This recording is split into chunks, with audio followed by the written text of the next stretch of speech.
All right, strap in everyone, because today we are diving headfirst into some seriously controversial waters. Oh, I like that analogy. We're tackling the final report from Special Counsel Jack Smith. Yeah, this one is a doozy. You sent me excerpts from both volumes, the election interference investigation and the classified documents 1. Yep, those are the big ones. And we've even got that response from Trump's lawyers. Oh yeah, they had a lot to say.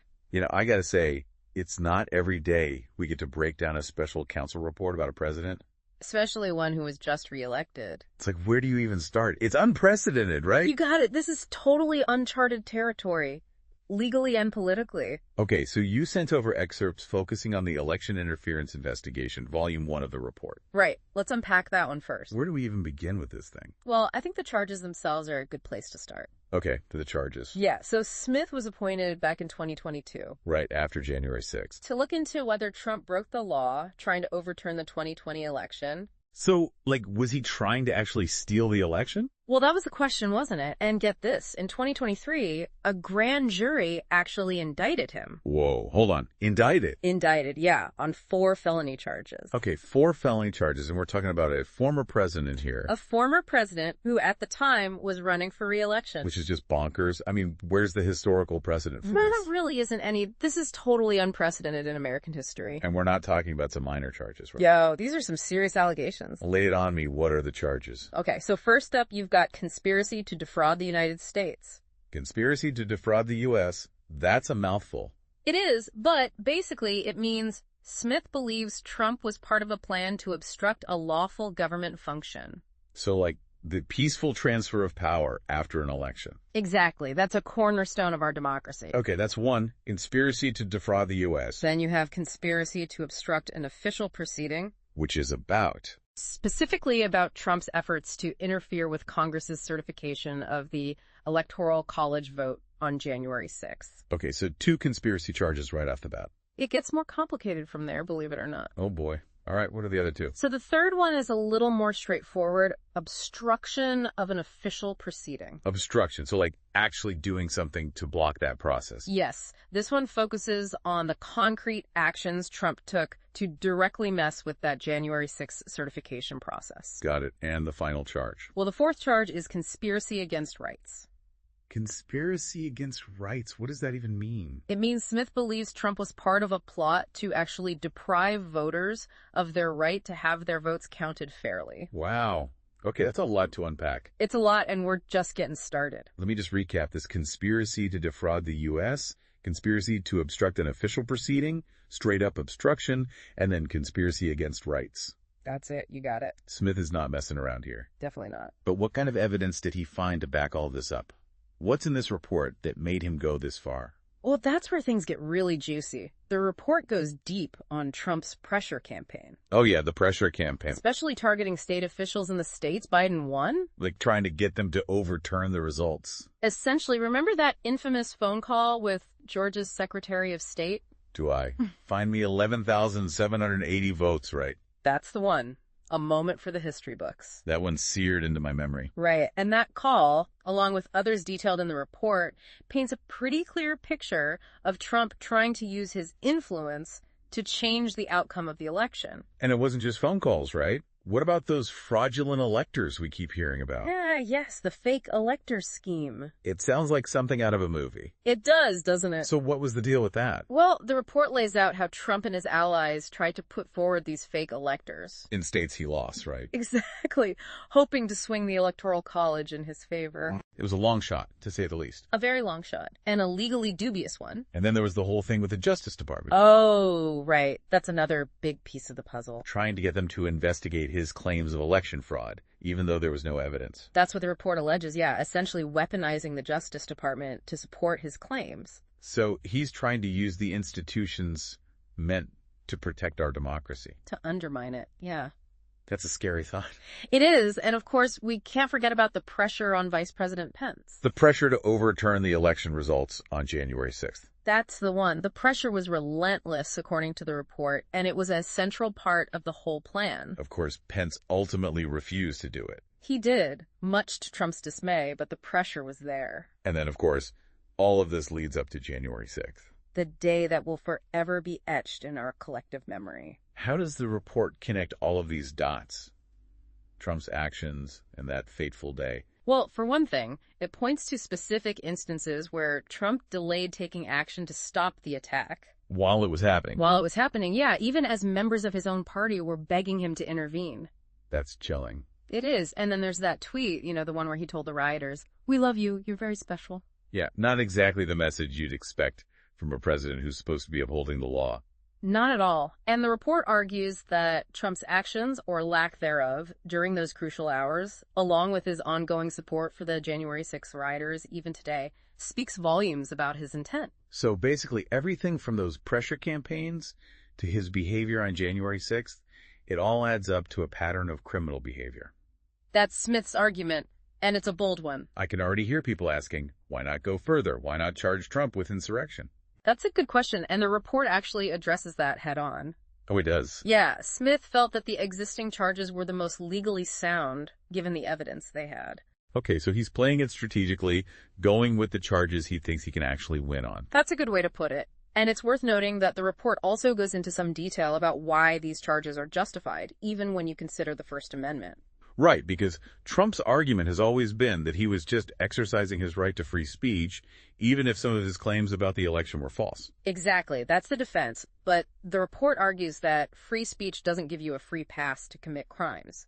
So it's about drawing a line between protected political speech and speech that's part of a criminal conspiracy. Right, the context matters. So far, it sounds like this report is all about Trump.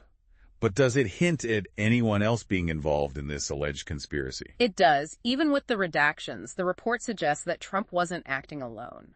So there might be other people who could face charges. Co-conspirators. Potentially, yeah. The report refers to a broader network of individuals who may have been involved. That's intriguing. It makes you wonder who else was in the room when all of this was going down. Right. We'll have to wait and see how that plays out. It's like a legal thriller, but in real life. With the highest stakes imaginable. Speaking of stakes, the report keeps mentioning these principles of federal prosecution. Ah, yes, the guidelines. I gotta admit, that part was a bit over my head. It's pretty dense, legally speaking. So break it down for me. What does that even mean? Essentially, it's a set of rules federal prosecutors use to determine if charging someone is actually in the public interest. It's not just about whether someone broke the law. Right. It's about whether prosecuting them serves a larger purpose. So in Trump's case, what were those public interests? Well, the report argues that prosecuting him served several crucial public interests. Give me the highlights. Okay, so first and foremost, upholding the integrity of our elections. Making sure every vote counts. Exactly, and ensuring the peaceful transfer of power. Yeah, that's kind of important for a democracy. It's the foundation, isn't it? The report also emphasizes protecting the rights of every citizen to have their vote counted fairly. And protecting election officials from threats or intimidation. Right, because we saw how those officials became targets after the 2020 election. Sending a message that that kind of behavior won't be tolerated. Exactly, and then there's the big one. Ensuring that no one, not even a former president, is above the law. That whole equal justice under the law thing. Yeah, that's a cornerstone of our legal system. If Smith didn't prosecute, it would look like there's one set of rules for the powerful and another for everyone else. That's the argument, and the report explicitly states that there was no other viable option besides prosecution. Even though Trump was impeached for his role in January 6th. Right, impeachment didn't address the legal issues. So it's a separate process. It is. Impeachment is political, this is criminal. Okay, I'm starting to see how Smith is building his case here. But what about those comparisons Trump's team kept making? You mean to other presidents who contested elections? Yeah, like, didn't they argue that other presidents had faced disputed certifications without ever being charged? They did. But the report dismantles those arguments one by one. So what's different about this case? Smith argues that Trump's actions were so egregious, so unprecedented, that they demanded a legal response. Okay, so this isn't just a case of sour grapes. This is about something much bigger. It's about the very foundation of our democracy. And that brings us to the other volume of the report. The classified documents investigation? Oh yeah, that was a whole other can of worms. It is, and unfortunately we have limited information on that one. Why is that? The report is heavily redacted because the cases against the two individuals who allegedly helped Trump mishandle those documents are still ongoing. So they don't want to jeopardize those prosecutions. Exactly. But even with the redactions, there's still some pretty damning stuff in there. Like what? Well, the report raises serious concerns about how Trump handled classified material after leaving office. Okay, so even though we don't have all the details, it sounds like there's some potential trouble brewing for Trump on that front, too. Definitely something to keep an eye on. And speaking of trouble, we can't forget about the response from Trump's legal team. Oh, yeah. They did not hold back. They basically argued that the report itself is illegal. Right, that's one of their main arguments, yeah. What's the logic there? Well, they're saying Smith overstepped his authority by even preparing this report. So they're claiming he's on a witch hunt. That's the implication, and they're using the special counsel regulations to support their argument. Okay, interesting. So remind me, what are those regulations all about? Well, they were put in place after Watergate to prevent exactly this kind of thing. So to prevent prosecutors from dragging out investigations unnecessarily or for political purposes. Exactly, and Trump's lawyers are claiming that's precisely what Smith has done here. So they're trying to use the very rules designed to ensure accountability. To protect Trump from further scrutiny, yeah. It's a clever legal strategy, I'll give them that. They're also hammering on the presumption of innocence, of course. Right, that's a cornerstone of our legal system. They're arguing that releasing this report would violate Trump's right to a fair trial.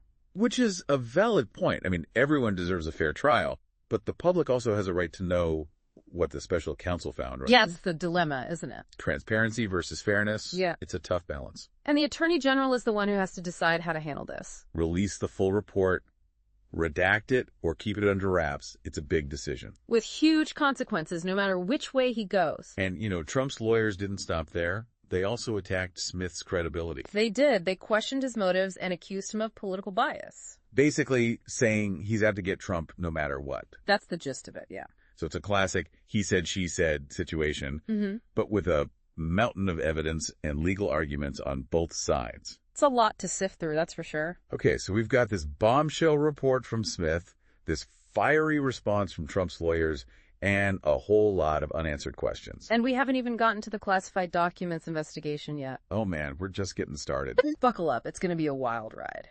Well, before we dive into that, let's take a breather and gather our thoughts. A good idea. I think we both need a moment to process all of this. I think we could both use a refill on that coffee. Yeah, my head is spinning. Mine too. Okay, so we've talked about the charges, the evidence, the legal arguments. A lot to digest. But let's zoom out for a second. Okay, the big picture. What are the broader implications of all of this?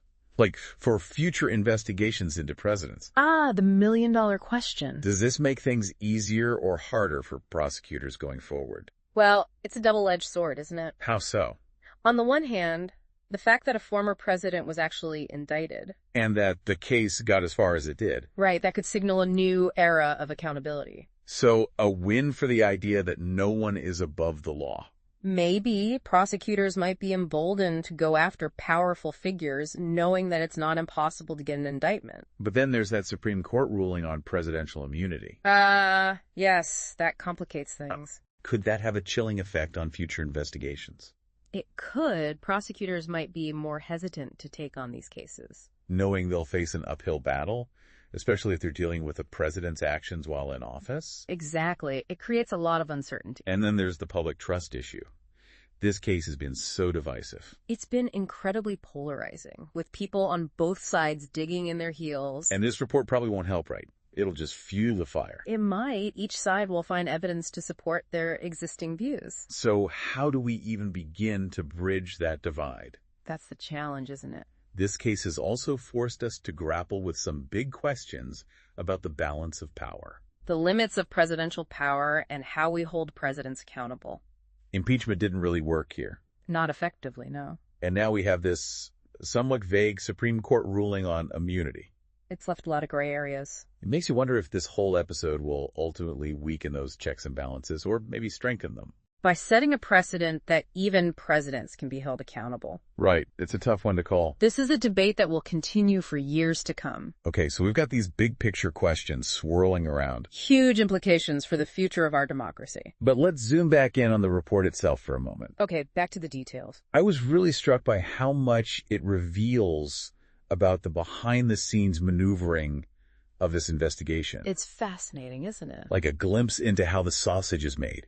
You see how Smith and his team had to navigate all these legal and political obstacles, It was a tightrope walk. trying to stay above the political fray while also conducting a thorough investigation. The sheer volume of information they had to sift through is mind-boggling. Millions of emails, text messages, social media posts, Talk about information overload. and then all the interviews and witness testimonies. It's amazing they were able to make sense of it all. It's a testament to their dedication and expertise, And they did it all under intense public scrutiny with the whole world watching their every move, and facing constant attacks from Trump. trying to discredit their work at every turn. But the report emphasizes that they followed the rules, the facts, the law. They're really going out of their way to demonstrate their impartiality. Which makes sense given the constant accusations of bias. They had to be extra careful. And then there was the whole issue of executive privilege. Ah, yes, that legal hurdle. Not just from Trump, but from the current administration as well. Trying to get access to information while also respecting these claims of privilege. It sounds like a legal and logistical nightmare. It was a delicate balancing act. They were walking a tightrope, trying to find that sweet spot between transparency and protecting sensitive information. And it raises questions about how we balance those competing interests in a digital age. Where information is both more accessible and more vulnerable to manipulation. That's the challenge, isn't it? This case has really put our legal system to the test. It's exposed both its strengths and its weaknesses. And as we've discussed, it's left us with more questions than answers. But sometimes the questions are more important than the answers. They force us to think critically, to have those tough conversations. About what kind of democracy we want to have. Exactly. It's not about finding easy solutions. It's about engaging in a thoughtful dialogue. And recognizing that these issues are complex. With no easy answers. But before we get too philosophical, let's bring it back down to earth for a moment. Okay, back to the real world. And talk about those fireworks from Trump's legal team. They did not disappoint. Their response was quite a read. A masterclass in legal strategy. They systematically dismantled Smith's arguments. Point by point. It's like a shadow report, offering a completely different interpretation of the events. And the motivations behind it all. It reminds us that perception matters. Even in a system that's supposed to be based on facts and evidence. And those perceptions can have a real impact on the outcome of these legal battles. They can sway public opinion, which can influence judges and juries. And it's a clear sign that this story is far from over. This is just the beginning of a long and winding legal road. We're just at the first chapter. Buckle up, it's going to be a bumpy ride. All right, let's dive into this response from Trump's lawyers, because I'm still trying to wrap my head around their claim that the report itself is illegal. It's a bold strategy, that's for sure. So, walk me through their logic. How could a report be illegal? Well, they're essentially arguing that Smith had no right to even write this report. Okay, but he was appointed as special counsel. Right, but remember, the cases against Trump himself were dismissed. Because of that Supreme Court ruling on presidential immunity. Exactly, and Trump's lawyers are saying that once those cases were tossed, the investigation was over. Done and dusted. And according to the special counsel regulations, there was no need for a final report. So they're saying Smith is going rogue. That's the implication, yeah. They're claiming that he's driven by a personal vendetta against Trump. And using this report to further that agenda. Right. They're pointing to the history of the special counsel regulations, which were put in place to prevent prosecutors from dragging out investigations unnecessarily. So they're basically saying Smith is trying to keep this whole thing alive, even though, legally speaking, it should be dead. That's the argument. And they're using the tools that are meant to ensure accountability to shield Trump from scrutiny. I see. Clever strategy. Very clever. And of course, they're hammering on that fundamental principle of the presumption of innocence. Right. Innocent until proven guilty. Exactly. And they're saying this report is a public smear campaign. Designed to make Trump look bad in the eyes of the public.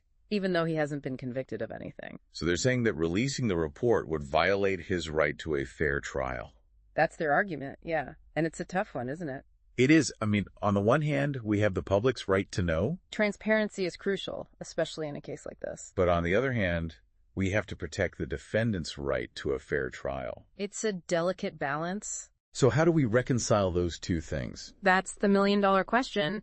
And ultimately, it's up to the Attorney General to decide how to handle it. Release the full report, a redacted version, or keep it under wraps for now. It's a big decision. With huge implications either way. And, Trump's lawyers didn't stop there. They went after Smith's credibility, too. Oh, yeah, they questioned his motives and accused him of political bias. So basically saying he's out to get Trump. That's the gist of it, trying to paint him as someone who's overzealous and driven by personal animus rather than a commitment to justice. And those accusations of bias have been swirling around Smith since the beginning. This whole case has been so politically charged. Which is why Smith seems to have been so meticulous in documenting his process. The report goes to great lengths to demonstrate that the investigation was conducted fairly and impartially. Dotting every I and crossing every T. Following the facts, the law, and the DOJ's guidelines. Trying to preempt those accusations of bias. Exactly, but whether that will be enough to convince the skeptics is another question. And then there's the financial argument. Yes, the taxpayer money. Trump's lawyers claim this whole investigation was a waste of money. Millions of dollars spent for zero convictions. They're painting it as a frivolous exercise. A fishing expedition driven by political vendettas. Which, of course, feeds into that whole narrative that Trump is the victim. A victim of the deep state, the swamp, the establishment. It's a powerful narrative, and it resonates with a certain segment of the population. The people who already believe that the system is rigged against them. So we have these clashing narratives, these competing interpretations of the facts, the law, and the motivations behind it all. It's enough to make your head spin, right? Seriously, where do we even go from here? Well, I think the key takeaway is that we need to be critical thinkers. Don't just accept things at face value. Exactly. Question everything, look beyond the headlines. Dig into the details. Examine the evidence. Because this story is far from over. This report is just one chapter in a much larger saga.